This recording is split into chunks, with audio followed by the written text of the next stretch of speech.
হাবিব বলেন আল্লাহুল মাওলা আল্লাহুল কুল সুবহানাল্লাহ।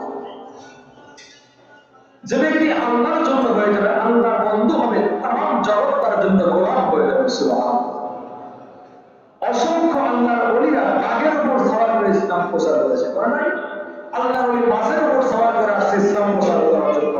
মাছের উপর বসে থেকে নদী পানিতে ইসলাম প্রচার করেছে। আল্লাহর ওলিরা হাজার হাজার শত শত মাইল নিজের পায়ে হেঁটে হেঁটে গিয়ে ইসলাম প্রচার করেছে। আল্লাহর ওলি বসে থাকতো, পায়ে পর্যন্ত তাদেরকে পাহারা দিত। কারণ কি? আল্লাহুল মাওলা আল্লাহুল কুল, কারণটা আল্লাহর হয়ে গিয়েছে, কারণ জগৎ তার জন্য গোলাম হয়ে গেছে। সুবহানাল্লাহ।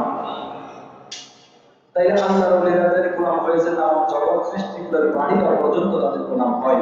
এই গোলাম কি আমার আপনার হতে পারে না? এই কুকুর বাঘ আমাকে আপনাকে নিরাপত্তা দিতে পারে না?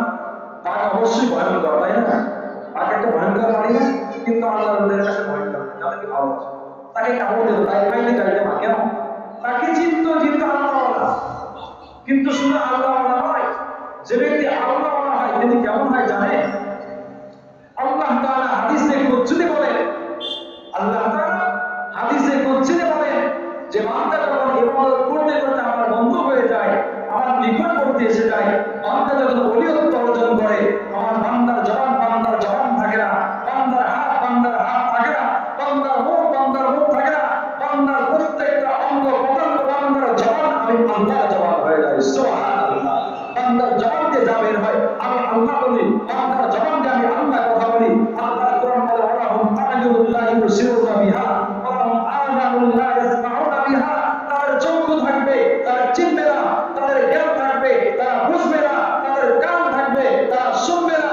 আজকে জামার মধ্যে ওলিদেরকে পায়, তারা বোঝে না, তারা জানে না, তারা শোনে না, চেনার পরেও না চেনার ভান ধরে। একমাত্র আমরা বলি না হলো পথভ্রষ্ট। আল্লাহর হাবিব বলেন যারা ওলি আল্লাহদেরকে পাওয়ার পর ওলি আল্লাহদেরকে অস্বীকার করে, তাদের কাছে না যায়, আহলে বায়াতকে অস্বীকার করবে। আল্লাহর হাবিব বলেছেন তারা হাসরের ময়দানে আইয়ামে জাহিলিয়াতকে অনুসরণকারীদের সম্মুখ হয়ে দাঁড়াবে। তাইলে তারা জাহিলিয়াতের অনুসরণ করে চলে যাবে। যারা আহলে বায়াতকে অস্বীকার করবে, অস্বীকার করার কোনো প্রশ্ন আছে? অস্বীকার করার কোনো কথা নাই, কারণ কোন ব্যক্তির বানানো কথা আহলে বায়াত নয়। কথা বলেন ঠিক না? আহলে বায়াত বা পঞ্জাব আলাইহিস সালাম এদের নাম শুনতে পারেন অনেকে। এবার কি এটা কোনো তরিকা হলো নাকি? উরুস মাহফিল দেওয়ার কি প্রয়োজন? উরুস মাহফিল একমাত্র ওলিরা এসে আশিক রাসূলরা এসে বসে, কারণ কি জানো? তারা নবীর প্রেমে বসে। তোমার ভিতর নবীর প্রেম নাই, নবী ভালোবাসা না থাকার কারণে না। কথা বলেন? সব জায়গায় কিন্তু সব জায়গায় এখানে আসতে নবীর প্রেম প্রয়োজন আছে না?